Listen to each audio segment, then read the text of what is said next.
മുത്തുനബി സല്ലല്ലാഹു അലൈഹി വസല്ലമ തങ്ങൾ ഇസ്ലാമിൻ്റെ സാഹോദര്യത്തെക്കുറിച്ച് ക്ലാസ് എടുത്തുകൊണ്ടിരിക്കുകയായിരുന്നു. ദരിദ്രനും സമ്പന്നനും ഇസ്ലാമിൽ സമന്മാരാണ്. അതിനെക്കുറിച്ചുള്ള ചർച്ച നടന്നുകൊണ്ടിരിക്കുന്നതിനിടെയാണ് ആ സദസ്സിലേക്ക് ഒരു ദരിദ്രനായ മനുഷ്യൻ സലാം പറഞ്ഞുകൊണ്ട് കടന്നു വരുന്നത്. അങ്ങനെ ആ ദരിദ്രനായ മനുഷ്യൻ ആ സദസ്സിൽ ഇരുന്നു.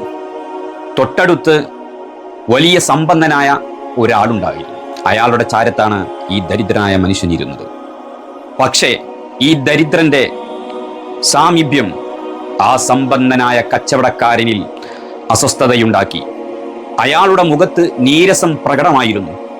മാത്രമല്ല, അയാൾ ധരിച്ച വില കൂടിയ ഉടുപ്പിന്റെ അറ്റം തന്റെ ശരീരത്തോട് ചേർത്ത് പിടിക്കാൻ അയാൾ പാടുപെടുന്നുണ്ടായിരുന്നു. കാറ്റത്ത് ആ ഉടുപ്പിന്റെ അറ്റം ദരിദ്രന്റെ ശരീരത്തിൽ സ്പർശിക്കുന്നത് തടയലായിരുന്നു അദ്ദേഹത്തിന്റെ ലക്ഷ്യം. ഇതെല്ലാം മുത്തുനബി സല്ലല്ലാഹു അലൈഹി വസല്ലമ തങ്ങൾ കാണുന്നുണ്ടായിരുന്നു. അങ്ങനെ മുത്തുനബി സല്ലല്ലാഹു അലൈഹി വസല്ലമ തങ്ങൾ സംസാരം നിർത്തി ആ ധനികനോട് ചോദിച്ചു, താങ്കൾ ദാരിദ്ര്യം പകരുമെന്ന് കരുതുന്നുണ്ടോ? അയാൾ പറഞ്ഞു, ഇല്ല നബിയെ.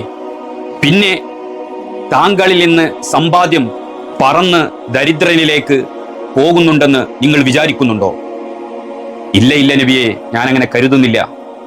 അയാൾ വിക്കിക്കൊണ്ട് മുത്തുനബിയോട് പറഞ്ഞു, അങ്ങനെയെങ്കിൽ നിങ്ങളുടെ വില കൂടിയ വസ്ത്രം ആ പാവം ദരിദ്രന്റെ ശരീരത്തിൽ സ്പർശിക്കുന്നത് പേടിക്കുന്നുണ്ടാകണം അല്ലേ?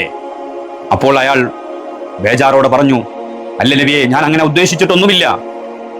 അപ്പൊ മുത്തുനബി സല്ലല്ലാഹു അലൈഹി വസല്ലമ തങ്ങൾ ശബ്ദം കടിപ്പിച്ചുകൊണ്ട് അയാളോട് ചോദിച്ചു, പിന്നെ എന്തിനാണ് നിങ്ങൾ അയാളിൽ നിന്ന് അകലം പാലിക്കാൻ ഇങ്ങനെ പാടുപെടുന്നത്? മുത്തുനബി സല്ലല്ലാഹു അലൈഹി വസല്ലമ തങ്ങളുടെ ആ ഗൗരവത്തിലുള്ള ചോദ്യം കേട്ടപ്പോൾ ആ ധനികൻ മുത്തുനബിയോട് പറഞ്ഞു, നബിയെ, എനിക്ക് തെറ്റുപറ്റിപ്പോയി, എന്നോട് ക്ഷമിക്കണം നബിയെ, ഞാൻ അതിന് മാപ്പ് ചോദിക്കുന്നു. അതിന്റെ പ്രായശ്ചിത്തമായി ഞാൻ എൻ്റെ സമ്പത്തിന്റെ പകുതി ഇയാൾക്ക് ഞാൻ ദാനം ചെയ്യുന്നു നബിയെ, അതെനിക്ക് അനുവദിച്ചു തന്നാലും. അയാൾ ചെയ്തു പോയ തെറ്റിന് മുത്തുനബിയോട് മാപ്പിരുന്നു.